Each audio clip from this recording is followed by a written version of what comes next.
J'aimerais ce soir discuter avec vous, encore une fois, au sujet du continent. Regardez les bouleversements actuels, les bouleversements qui sont en cours à l'aune de nos situations, de comment les Africains vivent ces bouleversements, comment est-ce qu'on pourrait, en tant que peuple en souffrance, en tant que peuple en lutte, comment pourrons-nous profiter de ces bouleversements? Quelles sont les conditions que nous devons remplir pour pouvoir profiter de ces bouleversements? Le thème de ce soir, je l'ai intitulé « À quelles conditions les bouleversements en cours peuvent-ils profiter au peuple africain ?» Je fais la distinction entre le peuple africain et les dirigeants africains, encore une fois. C'est très important de garder cette distinction en tête. Chacun voit ce qui se passe actuellement dans le monde. Nous voyons l'Occident dans une position relativement faible parce que l'Occident est confronté à un défi démographique. L'Occident connaît une déclinaison démographique depuis plusieurs années maintenant. Cela se voit et cela se manifeste à travers les crises que nous sommes en train de voir actuellement dans le monde, où nous voyons que l'Asie, qui a la puissance démographique alliée à la puissance industrielle de plus en plus affirmée, est en train de ravir la position de domination que l'Occident a exercée jusqu'ici sur le monde entier. Nous avons déjà parlé, j'avais déjà fait des directs pour parler de ces bouleversements qui sont en cours, où la guerre en Ukraine est venue accentuer ces changements, ces bouleversements, mais en réalité, l'Occident n'est pas mort. Il faut garder à l'esprit que l'Occident n'est pas mort. Ceux qui jubilent, pensant que l'Occident est déjà mort, doivent modérer leur ardeur, parce que l'Occident a encore beaucoup d'atouts. Le monde actuel est la fabrication, est une création de l'Occident. C'est l'Occident qui a fabriqué l'ordre du monde tel qu'il est. L'Occident a encore beaucoup d'atouts et dispose encore de beaucoup d'instruments qui lui permettent de contrôler et d'exercer son pouvoir sur ce monde.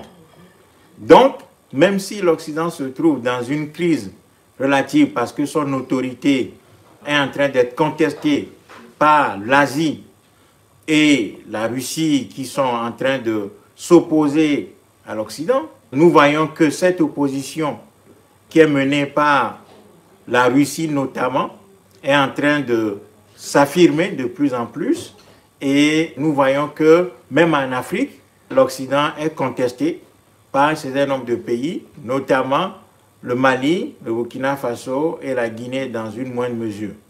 Donc nous assistons à un bouleversement de la scène internationale où la toute-puissance occidentale est en train d'être contestée.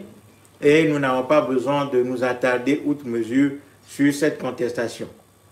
Ce qui est important à dire, c'est que notre peuple, le peuple africain, assiste à ces bouleversements. J'avais déjà fait des vidéos pour constater notre rôle de spectateur dans ces bouleversements. Au lieu d'être des acteurs, nous assistons à ces bouleversements en tant que spectateurs et nous acclamons les acteurs, notamment la Russie. Nous sommes très contents de voir la Russie en train de challenger l'Occident. Pour nous, en quelque sorte, nous considérons que ce que la Russie et la Chine sont en train de faire constitue une victoire pour nous, alors que nous ne participons pas en tant que tel au combat. Nous assistons à ce combat et dans une position d'extrême faiblesse, nous acclamons la Russie et la Chine, notamment pour ce qu'ils sont en train de faire contre l'Occident, ce qui est relativement une bonne analyse, c'est-à-dire que tout ce qui peut aller contre l'Occident, pour nous, est une bonne chose, parce que c'est l'Occident qui domine notre peuple, qui a écrasé notre peuple, qui a exclu notre peuple, qui a relégué notre peuple de l'histoire depuis des millénaires maintenant, depuis des siècles et des millénaires. Donc nous avons des raisons légitimes d'être contents de voir des peuples en train de challenger l'Occident sur son propre terrain. Sauf que si on pousse l'analyse un peu plus loin, nous allons constater que cette position-là, ou ce positionnement que les Africains ont, n'est pas du tout le positionnement qui va amener des dividendes à notre peuple.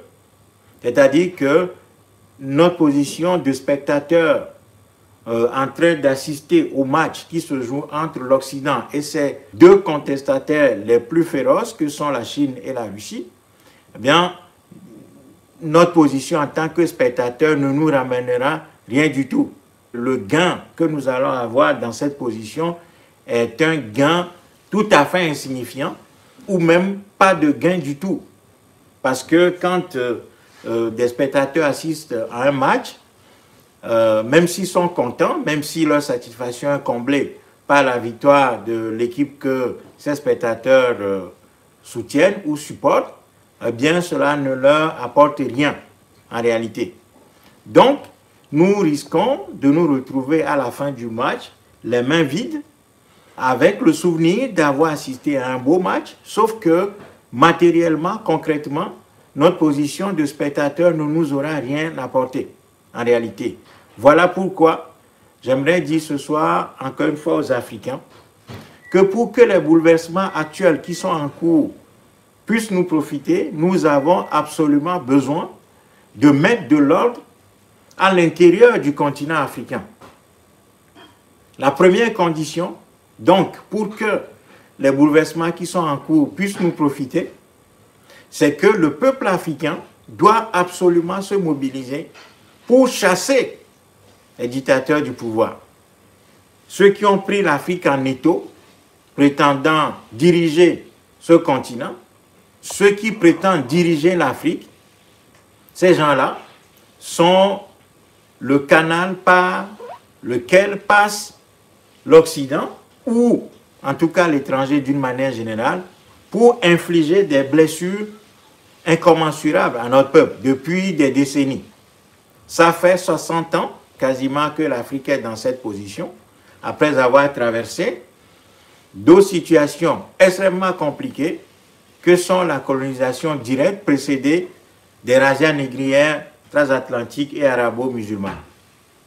Donc, la première condition pour que les peuples africains, ou bien pour que le peuple africain puisse profiter des bouleversements qui sont en cours sur la scène internationale, c'est de se lever contre la gouvernance qu'il y a en Afrique aujourd'hui. C'est-à-dire les dictateurs africains. Nous devons absolument nous organiser pour les chasser du pouvoir. C'est la condition sine qua non. Et cette condition, elle est la condition qui va, disons, déclencher le processus qui permettra à l'Afrique de profiter des bouleversements qui sont en cours. Sans cette condition-là, si nous ne remplissons pas cette condition, eh bien, rien, absolument rien, nous n'aurons aucune dividende des bouleversements qui sont en cours sur la scène internationale. Parce que notre peuple est pris en otage par des gens qui sont des laquais en réalité, qu'on appelle abusivement des dirigeants en Afrique. Ces gens n'ont ni vision ni compréhension des enjeux auxquels notre peuple fait face. Ces gens sont des laquais, ce sont des vampires qui sucent le sang de notre peuple. Ces gens détestent notre peuple, ils n'aiment pas notre peuple. Ces gens s'agrippent au pouvoir colonial, ne construisent rien dans le pays. Les infrastructures en Afrique sont en lambeaux. Tout est en lambeaux sur notre continent. Alors que notre continent regorge d'énormes ressources, regorge des ressources humaines immenses, des compétences, des talents. Nous avons l'énergie en abondance, alors que l'énergie est la clé du progrès d'une société. Nous en avons en abondance, mais tout ça est livré à l'étranger gratuitement, sous-exploité, pillé, sous la houlette des laquais abusivement appelés des dirigeants africains.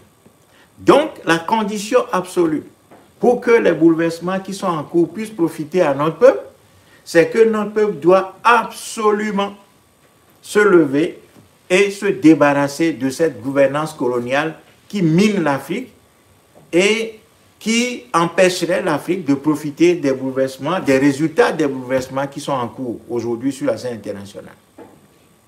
Ça, c'est la condition sine qua non. C'est la condition de base.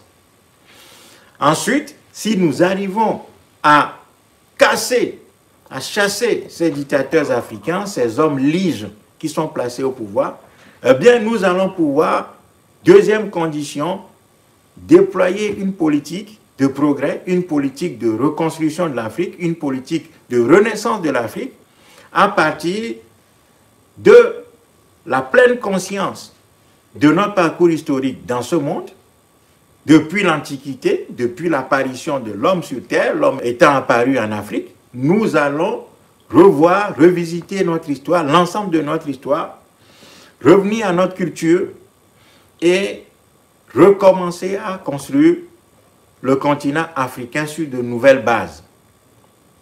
Ça, c'est la deuxième condition. Donc, renversement de l'ordre dictatorial en Afrique, chasse des dictateurs africains, condition de base, condition sine qua non, condition première pour pouvoir profiter des bouleversements en cours.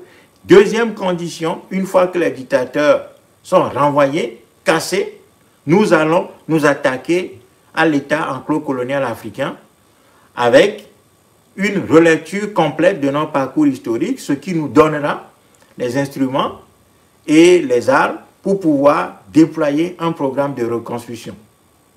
Des outils pour pouvoir déployer un programme de reconstruction. À partir de notre culture, à partir de notre parcours historique dans le monde et à partir de notre propre vision de la vie en société. Donc, nous allons réécrire les textes fondamentaux des pays africains. Nous allons convoquer une constituante ou bien des constituantes partout et nous allons réécrire ou recréer des institutions véritables dans l'intérêt bien compris des Africains. Ça, c'est la deuxième condition. La troisième condition, c'est quand nous allons déployer ce programme de reconstruction, nous devons absolument nous ancrer dans une discipline absolue.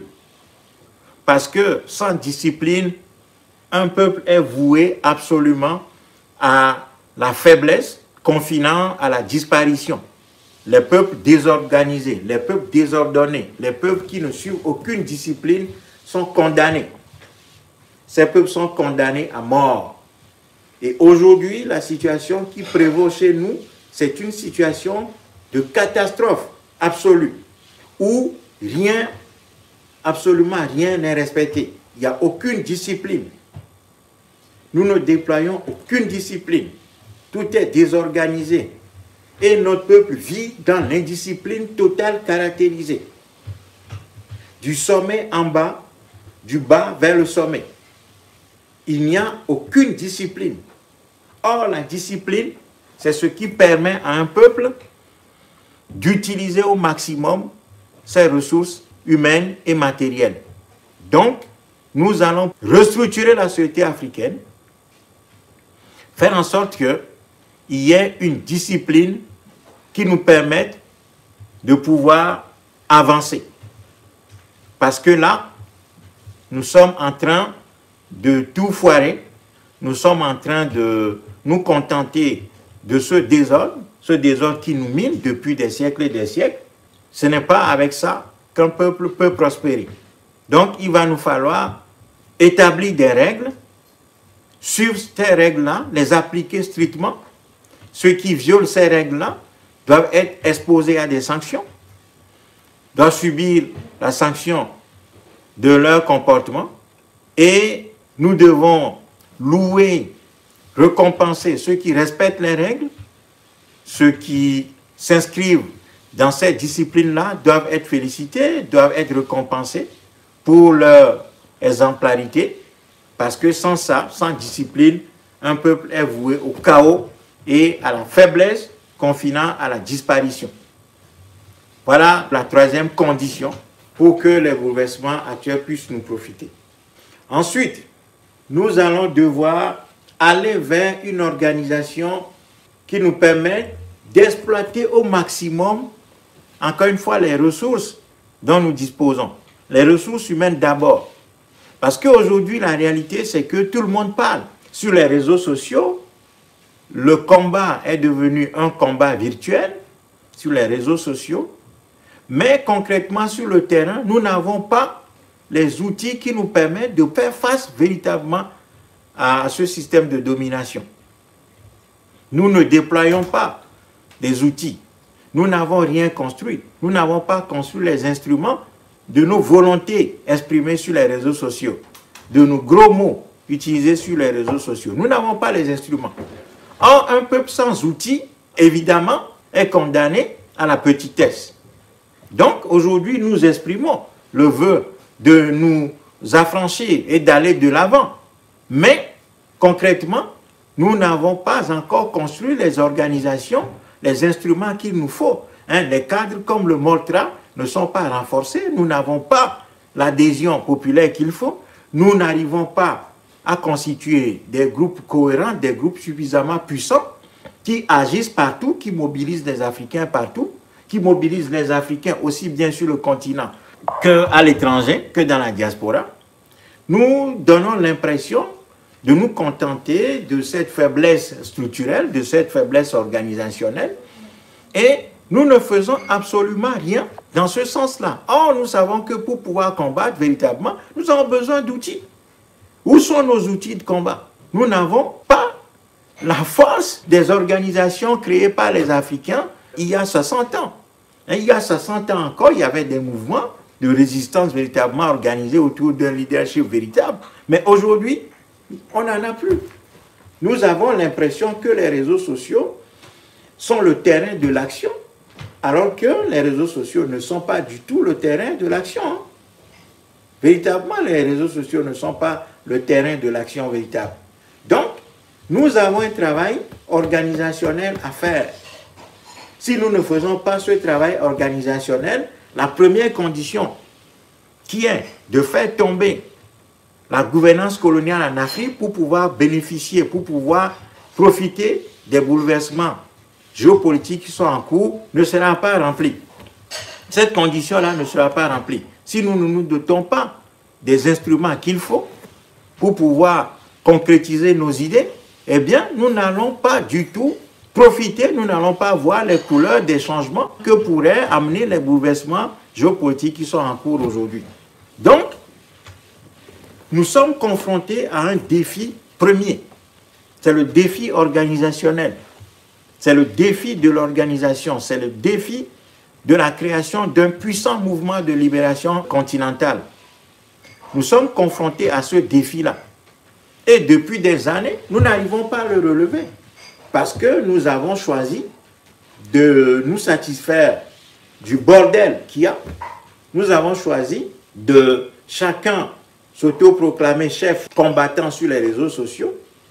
Nous avons choisi de ne pas suivre une discipline qui nous ramène dans des mouvements organisés pour aller renforcer ces mouvements, faire un travail de mobilisation, de recrutement au sein de ces mouvements-là, venir à ces mouvements, ramener du monde dans ces mouvements, et puis essayer de suivre les règles qu'il y a dans ces mouvements. Donc, nous sommes dans une faiblesse structurelle, organisationnelle, incommensurable, qui fait que bon, nos grandes proclamations sur Internet et sur les réseaux sociaux ne sont pas suivies d'effet. Donc, nous sommes absolument faibles. Et nos paroles restent des paroles. Il n'y a rien qui est traduit concrètement en actes. Même s'il y a quelques mouvements ici ou là, dans quelques pays, bon, ces mouvements ne sont pas à la hauteur des vrais enjeux. Ces mouvements ne sont pas encore le vrai mouvement qui doit conduire l'Afrique à sa renaissance. Donc, nous sommes confrontés à cette situation aujourd'hui.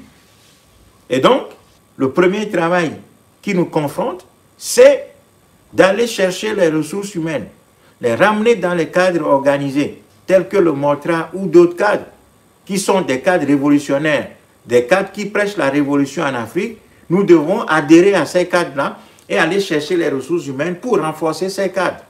Et ensuite, nous-mêmes, nous devons aller chercher nos compatriotes, ici ou là, les faire venir, les sensibiliser à la nécessité qu'eux-mêmes, ils aillent recruter aussi, faire un travail de réseautage pour étoffer les outils organisationnels que nous avons, mais qui sont dans une faiblesse immense aujourd'hui. Ce n'est qu'à cette condition que nous pouvons déclencher le mouvement de libération qui nous attend.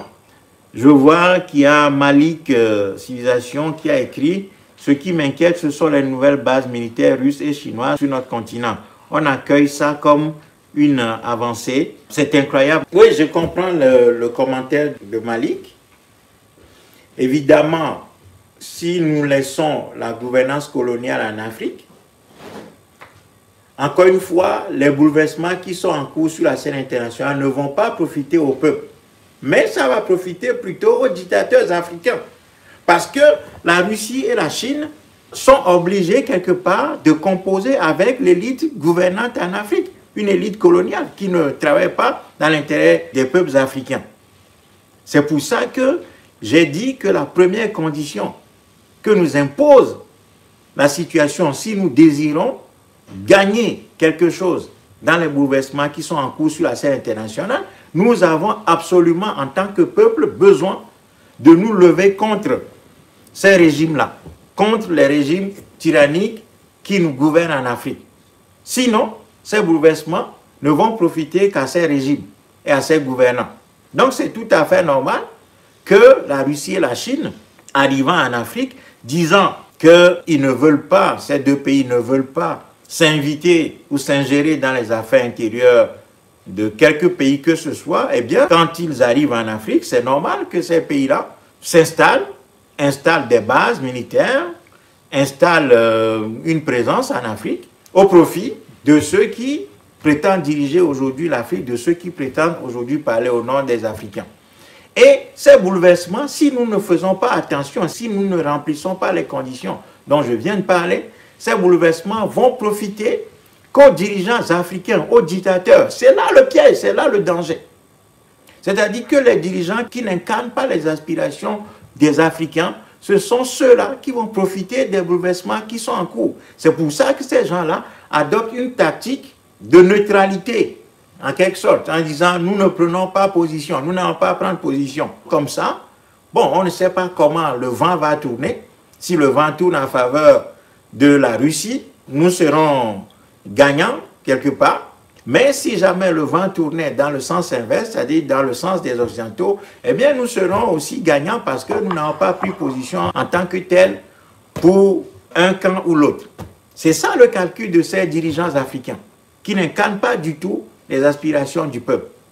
Voilà pourquoi, si nous ne faisons pas le travail interne qu'il faut en Afrique pour débarrasser le plancher, chasser les dictateurs africains, refonder rapidement une gouvernance patriote africaine, eh bien, nous n'allons pas du tout profiter de ces bouleversements. Donc, c'est normal que la Russie et la Chine viennent s'implanter en Afrique dans l'intérêt de ceux qui dirigent aujourd'hui le continent africain. C'est tout à fait normal. Et les peuples africains ne vont bénéficier de rien du tout. Parce que les dirigeants qui sont en présence sur le continent africain n'incarnent pas nos aspirations et n'incarnent pas du tout nos besoins et la volonté du peuple africain. Voilà pourquoi je disais que les nouvelles normes que la Russie et la Chine sont en train d'imposer en quelque sorte sur la scène internationale risquent de ne pas bénéficier aux Africains si l'ordre intérieur africain reste en l'état. C'est absolument clair ça. Donc, la balle est dans notre camp. La Russie et la Chine ne vont pas venir en Afrique mettre de l'ordre dans nos affaires internes pour nous. Non. Et ces deux pays sont très clairs. Sont très clairs, surtout la Chine, qui a été toujours claire en disant, nous, la gouvernance des pays ne nous intéresse pas. Ce qui nous intéresse, c'est le commerce. Ce sont les relations économiques. Tout ce qui est politique ne nous regarde pas. Autrement dit, si nous arrivons dans un pays et qu'il y a une dictature, s'il y a une colonisation, nous, ça ne nous concerne pas. Ce qui nous intéresse, c'est pouvoir commercer. C'est de pouvoir prendre les ressources minières, minéralières et agricoles et nous pouvoir vendre nos produits industriels et puis c'est tout. Voilà, c'est absolument clair. Et c'est tout à fait normal. Donc, les Africains, la jeunesse africaine est interpellée et c'est à elle de faire le travail. La jeunesse africaine doit sortir absolument du désordre, de son esprit incessant de fête, d'amusement, du manque de sérieux, de peur, panique, d'indifférence, de lâcheté même, pour prendre le taureau par les cornes et commencer par bâtir un ordre intérieur qui puisse nous faire profiter des bouleversements qui sont en cours sur la scène internationale. Si nous n'avons pas encore rempli cette condition première, c'est vain que nous passions notre temps à applaudir la Russie et la Chine, parce que nos applaudissements ne nous apporteront rien du tout. Voilà, il n'y aura rien. Donc ça, c'est la condition sine qua non pour pouvoir espérer tirer quelques profits que ce soit des bouleversements qui sont en cours sur la scène internationale. Donc, je veux dire que la jeunesse africaine a du boulot à accomplir, a du travail à accomplir, aussi bien sur le continent que dans la diaspora. C'est à la jeunesse africaine d'assumer ses responsabilités, de prendre ses responsabilités et de pousser, de repousser les limites de ses capacités et construire un véritable mouvement de libération continentale, aussi bien dans la diaspora que sur le continent, pour attaquer l'ordre colonial qui règne en Afrique, condition sine qua non pour pouvoir bâtir un nouvel ordre africain, lequel nouvel ordre africain pourrait nous amener à défendre nos intérêts sur la scène internationale. Sans cela, le peuple africain sera encore une fois le grand perdant des grands bouleversements qui sont en cours, qui vont s'opérer dans son dos, et on le voit déjà. C'est-à-dire que la Russie et la Chine, quand ces deux pays se déploient sur le continent africain, eh bien c'est en faveur des dirigeants plutôt. C'est normal. C'est normal, parce que ces deux pays ne vont pas venir construire l'Afrique à la place des Africains. Si les Africains eux-mêmes ne se dotent pas des gouvernants patriotes, des régimes qui défendent leurs intérêts, des régimes honnêtes, qui jouent la transparence, qui gèrent de manière patriote les ressources des pays, en privilégiant la vie de notre peuple, au lieu de privilégier leur propre confort, eh bien, nous n'allons pas du tout bénéficier des bouleversements qui sont en cours sur la scène internationale. Voilà pourquoi il est important que chacun de nous comprenne que tout ce qui se passe, que la Russie gagne par exemple en Ukraine ou pas, que la Chine devienne la première puissance économique demain et impose un ordre mondial autre que ce que nous avons connu jusqu'ici, que l'Occident change sa façon d'écraser le monde, de dominer le monde depuis 500 ans maintenant, ou pas, tout ça ne va pas produire d'effet automatique sur la vie des Africains. Il n'y aura pas d'effet automatique sur la situation des Africains. Mais pour que les Africains puissent bénéficier, puissent gagner quelque chose dans l'ensemble de ces bouleversements, que ce soit dans un sens ou dans un autre, nous avons absolument nous-mêmes besoin d'assumer nos responsabilités, de bâtir un ordre intérieur africain qui puisse nous donner les leviers pouvant nous permettre de défendre nos intérêts sur la scène internationale. Et ce n'est pas avec les Ali Bongo, ce n'est pas avec Alassane Ouattara, ce n'est pas avec les Faure Gnassingbé, ce n'est pas avec les Déby, hein, l'enfant de Déby, je ne connais même pas son nom à celui-là. Ce n'est pas avec les Denis Sassou Nguesso, les Paul Biya, ce n'est pas avec des dirigeants de cette trempe-là que l'Afrique va pouvoir bénéficier de quelque manière que ce soit des bouleversements qui sont en cours sur la scène internationale. Donc, notre travail doit consister à nous mobiliser, à mobiliser notre peuple, à aller chercher les ressources humaines, à les organiser, à leur parler. Nous ne devons pas passer du temps dans le divertissement. Chaque week-end doit constituer des moments d'activité intense, militante, d'activité militante pour nous. Aucun week-end ne doit passer sans que les Africains se rencontrent quelque part. Dans chaque localité où il y a des Africains, chaque week-end doit constituer des moments de retrouvailles, d'action, de discussion entre nous, d'organisation. Chaque week-end, nous devons nous retrouver partout où nous sommes pour discuter, travailler sur notre organisation, chaque instant, faire en sorte que nous puissions arriver à un niveau optimal d'organisation, de structuration, pour pouvoir agir. Parce qu'aujourd'hui, il y a des ressources absolument. Nous avons des ressources au sein de la communauté africaine, au sein du peuple africain. Mais ces ressources-là sont inorganisées, ces ressources sont dispersées, ces ressources sont animées par la peur, ces ressources ne sont pas formées, ces ressources ne sont pas structurées, ce qui fait que nous sommes dans l'inefficacité totale. Nous sommes dans l'inefficacité totale. Or, si nous ne nous organisons pas, nous n'allons pas être capables d'agir de manière disciplinée. Donc nous allons continuer à tourner en rond, à acclamer la Russie, à voir en Vladimir Poutine un leader, mais un leader patriote pour son pays, un grand homme, mais un grand homme pour son pays d'abord, et nous n'allons rien avoir.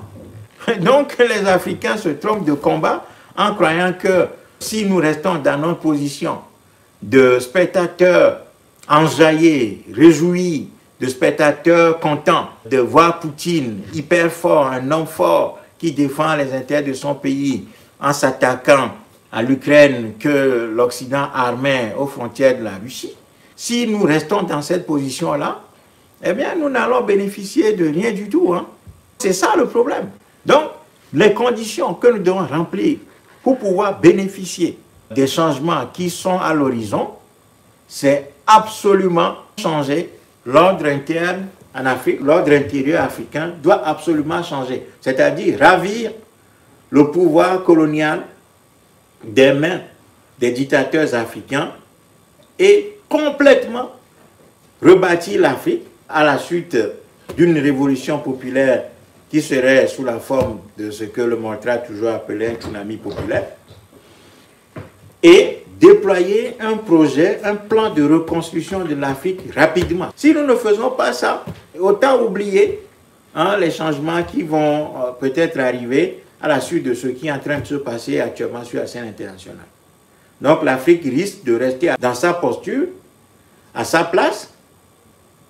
L'Afrique risque, et ce risque, il est absolument réel, ce n'est pas un risque théorique ou envisagé, c'est un risque réel. Donc c'est aux Africains de bâtir les conditions pour pouvoir bénéficier des conflits géopolitiques qui sont en cours sur la scène internationale où l'Occident se trouve confronté à une contestation de plus en plus affirmée de son autorité. Il a exercé sur le monde depuis 500 ans maintenant, où l'Occident a écrasé des peuples, a éteint des peuples, a sorti des peuples de l'histoire, en a fait disparaître certains autres, en Amérique latine et autres, a esclavagisé des peuples, les a colonisés et continue de les coloniser, de livrer des guerres un peu partout, piller les ressources des pays. Mais l'Occident, quoi qu'on dise, dispose encore des ressources immenses pour être présent dans la direction du monde. Et l'Occident fait tout ce qui est en son pouvoir, sa capacité de nuisance est immense. L'Occident place l'ensemble du monde entier sur écoute, scrute l'ensemble de la planète Terre. La présence aérospatiale occidentale est très puissante. L'Occident surveille, contrôle, sait ce qui se passe partout, connaît les armes qui se déploient ici ou là, maîtrise l'ensemble des réseaux de communication. Les mers sont en sa possession. Les outils d'influence tels que les écoles, les bourses pour former des dirigeants de demain dans les pays ou bien les dirigeants des pays. La capacité d'attrait, d'attraction de l'Occident est toujours là, même si l'Occident connaît un déclin. L'Occident a les instruments de la puissance dure, ce qu'on appelle le hard power, donc les instruments militaires terribles. L'Occident dispose également des instruments qu'on appelle les instruments de la puissance douce, donc les instruments médiatiques, les instruments, les leviers d'influence énormes, la science, la technologie, le cinéma, les images, les réseaux sociaux, tout ce que vous voulez, la puissance industrielle. L'Occident a encore tout ça, même si tout ça a tendance à s'affaiblir. Mais la réalité, c'est que l'Occident est encore très puissant et ceux qui veulent enterrer l'Occident très vite doivent raviser leur position et doivent comprendre que l'Occident n'est pas encore mort et n'est pas mort. Hein. L'Occident n'est pas du tout mort. L'Occident a encore le réseau militaire le plus puissant sur la scène internationale, c'est-à-dire l'OTAN, même si aujourd'hui nous voyons que l'OTAN ne peut pas attaquer la Russie parce que la Russie est armée, surarmée, est une puissance nucléaire. La Russie n'est pas la Libye, la Russie n'est pas l'Irak, la Russie n'est pas l'Afghanistan, la Russie n'est pas la Somalie. Mais la réalité, c'est que l'Occident pose quand même de sérieuses difficultés à l'ensemble de ses concurrents. En Chine, l'Occident essaie de déstabiliser et essaie de bloquer la Chine. Mais bon, la Chine est devenue aujourd'hui un pays extrêmement majeur sur la scène internationale. Donc, même si l'Occident essaie de la bloquer, bon, c'est difficile. Mais l'Occident est présent. Et au-delà du hard power, du soft power, l'Occident a le smart power qui est la combinaison de ces deux. Donc, aujourd'hui, il ne faut pas sous-estimer la capacité d'action de l'Occident. L'Occident prescrit encore la norme. L'Occident a encore les leviers d'influence un peu partout, aux Nations Unies, partout. Le droit international qui est sa création, bon, l'Occident l'active et l'utilise encore énormément. Donc, la réalité est celle-là, quoi. Et c'est de cette réalité-là dont veut se débarrasser la Russie et la Chine dans une certaine mesure aujourd'hui. Donc, si les Africains veulent jouer un rôle aujourd'hui sur la scène internationale et profiter de l'équation que la Chine et la Russie sont en train de poser à l'Occident, eh bien, il va falloir que nous nous dotions nous-mêmes des instruments qui soient dans nos mains, que nous puissions manœuvrer, que nous puissions manipuler, que nous puissions activer nous-mêmes. Et ça passe par la destruction de l'État colonial africain, en commençant par s'attaquer aux dirigeants africains qui ont pris notre peuple en otage depuis des années et des années. Quand on voit que quelqu'un comme Paul Biya, qui vient de fêter ses 90 ans, sous l'acclamation de quelques Africains soi-disant panafricanistes, on se pose la question si vraiment les Africains sont sérieux et si nous savons vraiment ce qui fait notre problème. C'est extrêmement déplorable. Et donc, nous avons un travail à accomplir. Ce travail-là, personne ne le fera à notre place. Bien au contraire, si nous pouvons être affaiblis encore davantage, si on peut nous exclure davantage de l'histoire, de sorte que nos ressources minières et les ressources humaines africaines puissent continuer à travailler pour les autres peuples, y compris la Chine et la Russie, ce sera très bien pour ces pays puissants sur la scène internationale.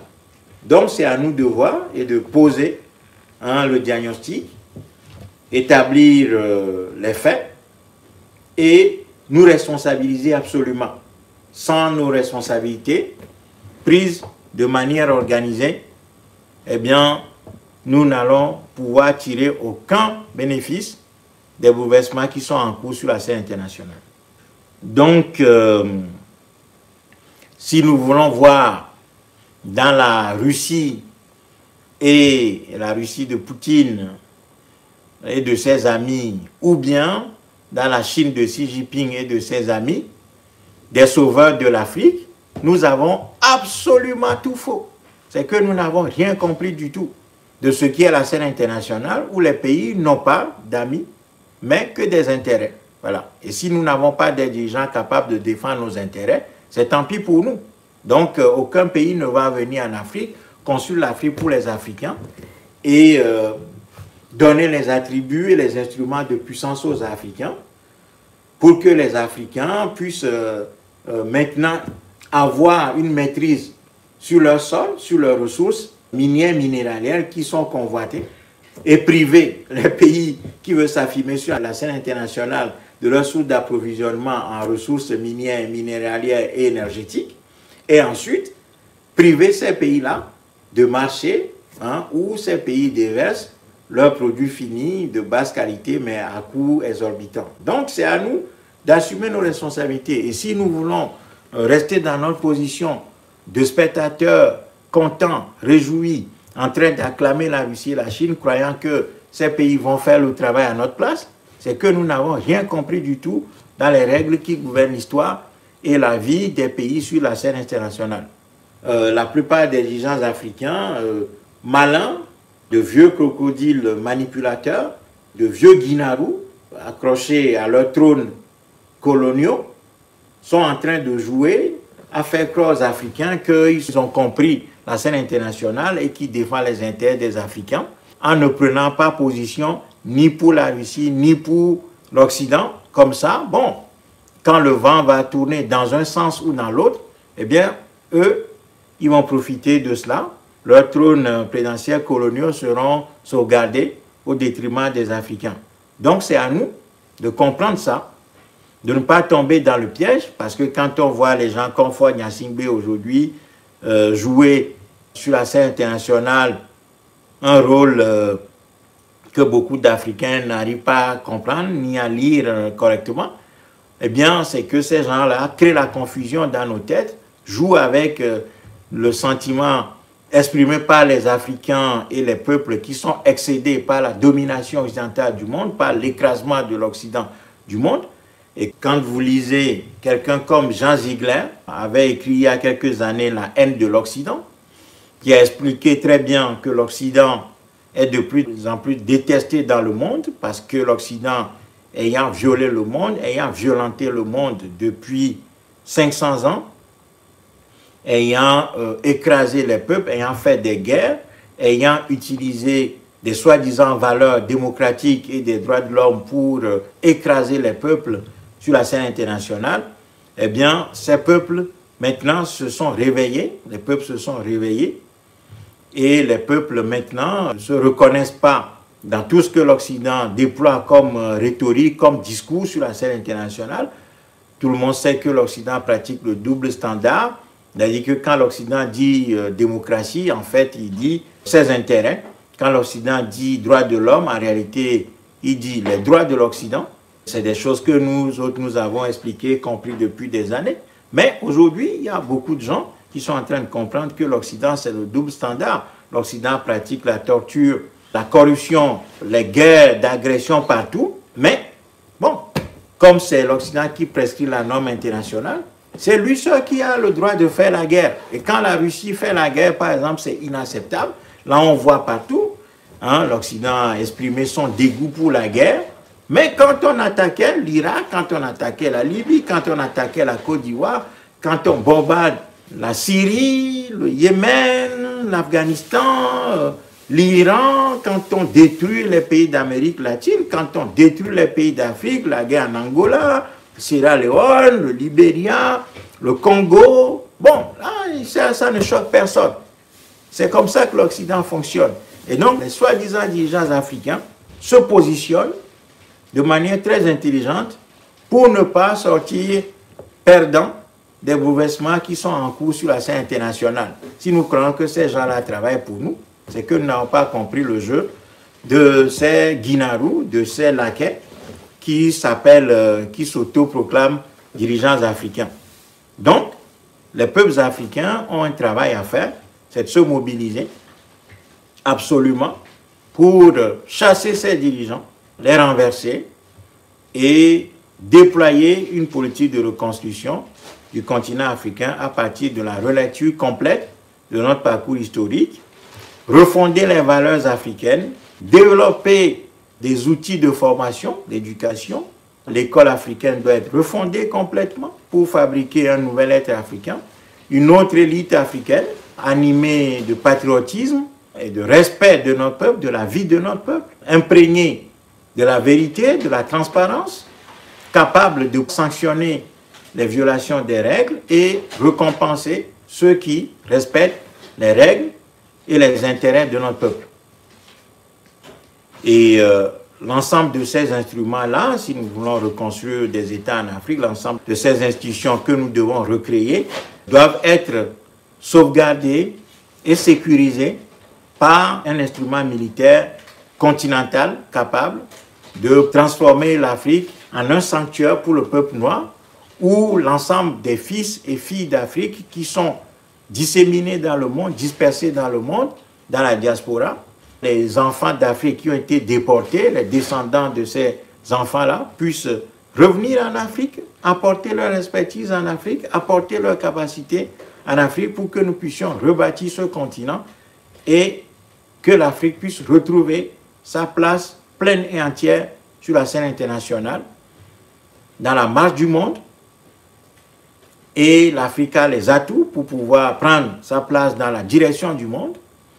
Mais si nous laissons la gouvernance coloniale continuer, eh bien, nous n'aurons absolument rien du tout. Le monde peut changer dans n'importe quel sens. Mais la gouvernance coloniale maintenue en Afrique continuera à exposer les Africains, à fragiliser les Africains, à instaurer le désordre, la dispersion, l'indifférence, la peur en Afrique, et nous n'aurons absolument rien du tout. Voilà. L'Asie peut prospérer, la Russie peut prospérer, l'Amérique latine peut prospérer, parce que ces gens-là disposent des dirigeants qui ont compris qu'ils doivent défendre les intérêts de leur peuple. Ce sont des dirigeants patriotes. Tout ce qui nous manque en Afrique jusqu'à présent, tous les dirigeants africains qui ont tenté d'être des patriotes ont été assassinés. Et on nous a mis des laquais qui aujourd'hui jouent avec nos sentiments, jouent avec nos déceptions, nous donnent l'impression qu'ils défendent nos intérêts sur la scène internationale, en jouant sur les deux tableaux, en ne prenant pas position, en disant, bon, qu'ils sont non alignés, qu'ils soutiennent la Russie, mais bon, ils ne soutiennent pas totalement, ils soutiennent la Chine, mais pas totalement. Ils critiquent l'Occident, mais en ne le critiquant pas vraiment non plus. Donc, ces gens jouent avec nous.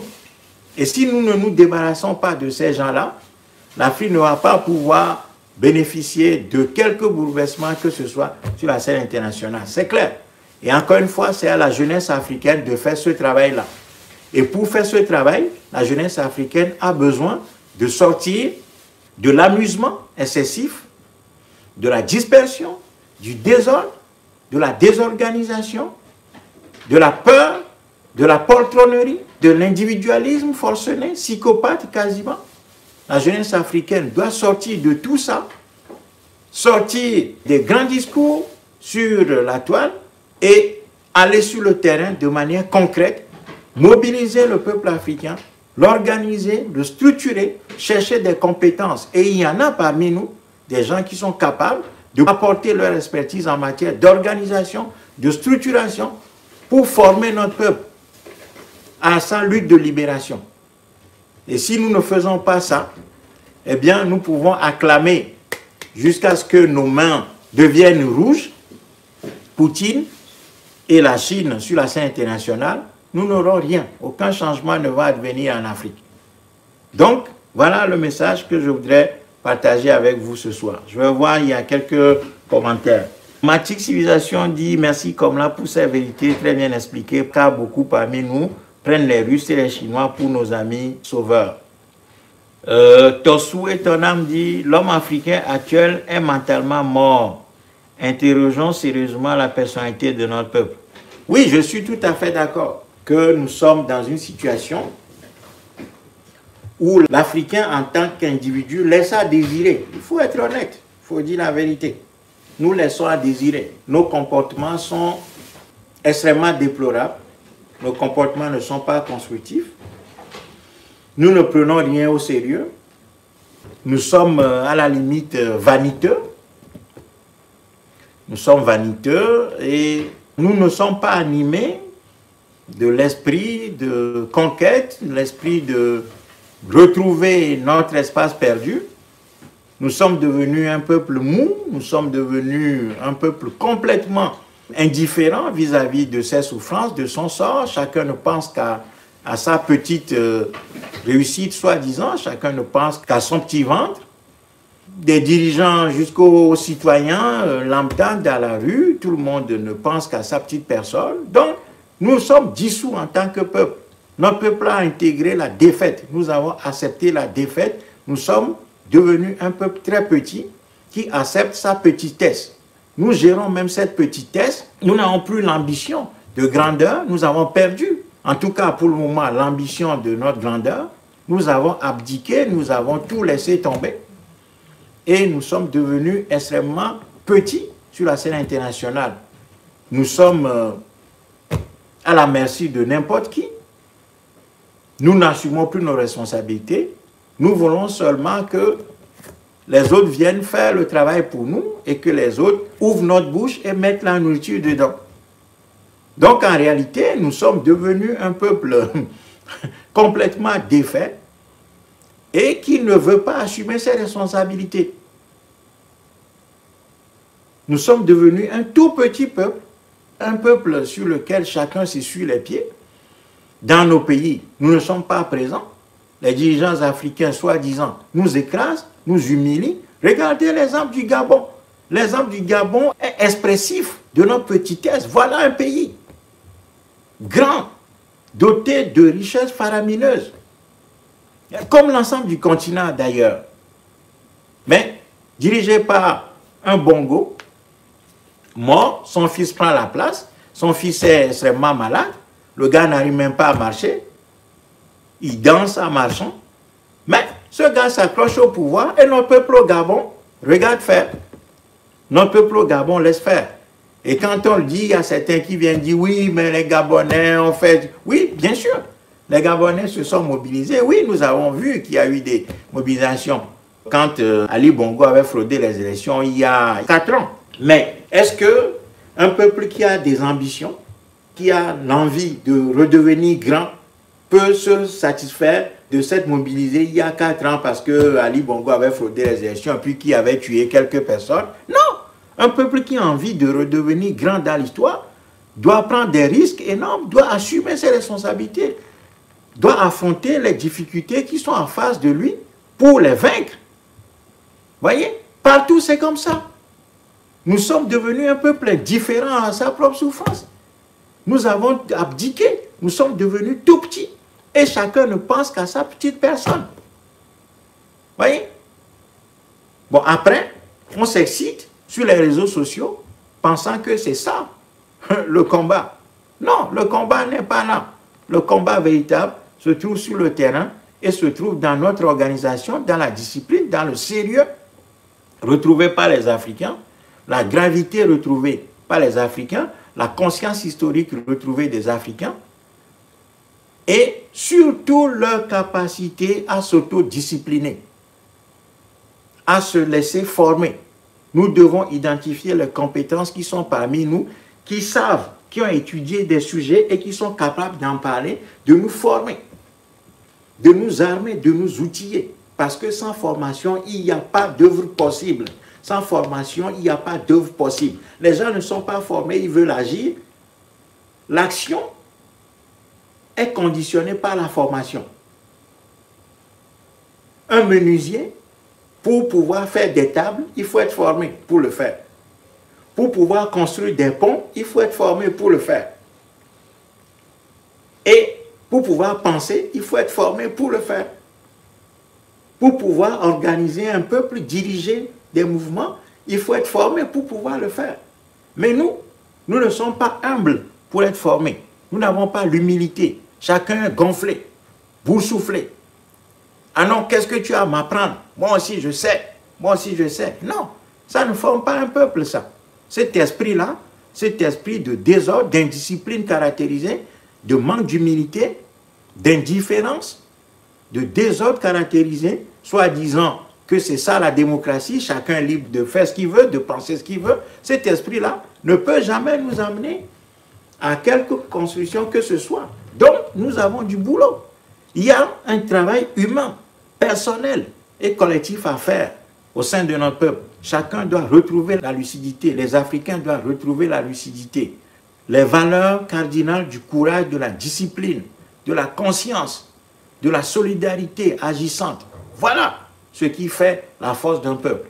Sans ces valeurs-là, eh bien, nous sommes morts. Et aujourd'hui, nous le voyons très bien. Nous sommes morts cliniquement, nous sommes spirituellement morts. Notre peuple est un peuple mort sur la scène internationale. Nous sommes morts dans nos propres pays, sur nos propres terres, nous sommes inexistants. Nous sommes un peuple cadavre, un peuple mort. Et si nous ne faisons pas ce travail de critique, ce regard critique sur nous-mêmes pour diagnostiquer le mal qui nous mine, l'individualisme forcené, l'indifférence, la peur, la vanité de la jeunesse africaine qui ne prend rien au sérieux, qui s'amuse, qui rigole de tout et de rien. Une jeunesse qui n'est pas formée et qui ne veut pas se faire former, qui ne veut pas se former, qui ne cherche pas, qui fuit tous les sujets sérieux. Dès qu'on parle de quelque chose de sérieux, la jeunesse africaine fuit parce qu'elle veut s'amuser, elle veut consommer, elle veut profiter, elle veut jouer, elle est dans l'amusement, dans la musique, dans la danse, dans les fêtes. Non. Alors que notre peuple est par terre, notre peuple n'est même pas par terre, mais notre peuple est sous terre aujourd'hui. Et si cette jeunesse-là ne prend pas conscience de ses responsabilités, eh bien, les enclos coloniaux continueront à régir la vie des Africains et nous n'allons rien faire. Nous n'allons rien faire et nous n'allons profiter de quelques changements que ce soit sur la scène internationale. Donc, nous avons un travail à faire. C'est notre mobilisation. Solliciter les Africains conscients formés pour qu'ils viennent nous former, nous structurer, nous aider à nous structurer, à acquérir l'esprit de gravité, l'esprit de combativité, l'esprit de courage, l'esprit de discipline, j'insiste beaucoup sur ce mot, de discipline, et d'esprit d'organisation pour pouvoir nous doter des outils qui nous permettent de lutter efficacement et de gagner. Parce que sans ça, nous n'irons nulle part. En espérant que ce message soit entendu, partagé, et que véritablement s'instaure définitivement au sein de la jeunesse africaine un esprit de gravité, un esprit de sérieux, un esprit de travail, un esprit de mobilisation et un esprit qui lui permet véritablement de s'organiser pour réaliser le tsunami populaire, renverser les dictateurs africains. Sans ça, nous sommes morts. Si nous ne chassons pas les dictateurs africains ici et maintenant, les remplacer rapidement par des dirigeants patriotes qui déploient un vrai projet de reconstruction de l'Afrique, eh bien, la scène internationale peut changer, la gouvernance mondiale peut changer demain, l'Occident peut tomber, mais l'Afrique restera dans son trou.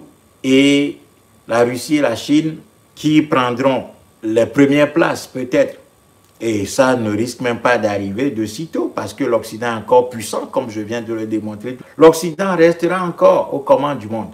En tout cas pour le moment. Il faut être lucide là-dessus.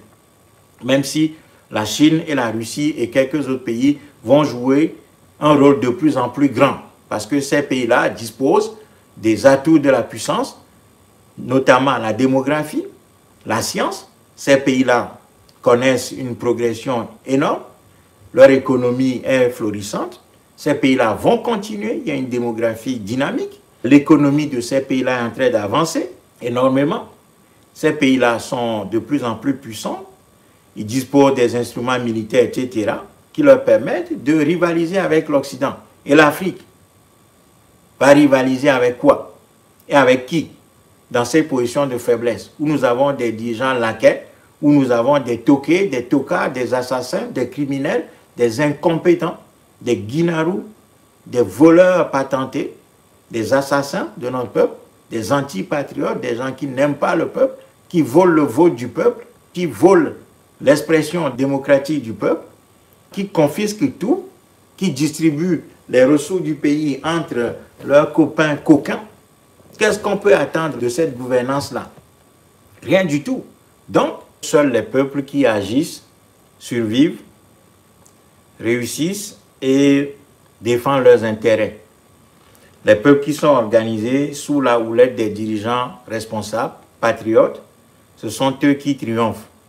Ce sont eux qui affirment leur position sur la scène internationale. Et que dès lors qu'un peuple se trouve pris en otage par des dirigeants anti-peuple, anti-patriotes, n'aimant absolument pas leur peuple, eh bien, tout changement sur la scène internationale ne profite pas à ce peuple-là. Donc, tout peuple qui est pris en otage par une élite coloniale, abusivement appelée les dirigeants, dans un cadre colonial, tant que ce peuple ne se débarrasse pas de cette gouvernance-là, quelques changements qui puissent advenir sur la scène internationale ne lui profitent pas. Voilà pourquoi nous avons des conditions à remplir avant de pouvoir bénéficier de quelques changements, que ce soit sur la scène internationale. Nous avons absolument pour devoir de nous débarrasser de la gouvernance coloniale en Afrique, mais pour le faire, nous devons travailler sur notre organisation en tant que peuple. Nous devons travailler à corriger toutes les faiblesses que nous avons pour pouvoir nous doter d'un véritable mouvement de libération continentale. Le Moltra a toujours dit qu'il veut incarner ce cadre-là. Nous sommes à disposition. Sollicitez-nous dans quelque enclos colonial que vous soyez dans la diaspora, dans quelques pays africains que vous soyez, sollicitez-nous. Nous allons répondre, nous allons vous aider.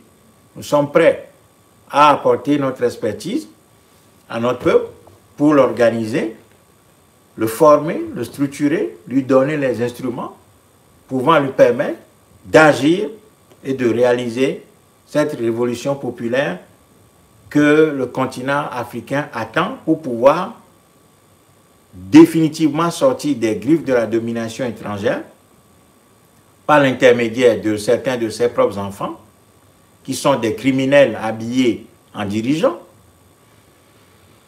Et nous allons pouvoir refonder l'Afrique en redéployant ses richesses, ses ressources, à commencer par ses enfants, ses ressources humaines donc, à son service pour résoudre les problèmes que notre continent a. Mais si nous ne faisons pas preuve de discipline, de sérieux, de gravité, de conscience et de discipline, eh bien nous n'allons jamais pouvoir arriver à remplir les conditions qu'il faut pour que nous puissions bénéficier des retombées des grands conflits géopolitiques qui se déroulent sur la scène internationale.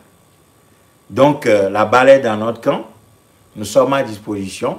Merci et bonne nuit et bonne journée selon que vous soyez dans la journée ou dans la nuit. À très bientôt.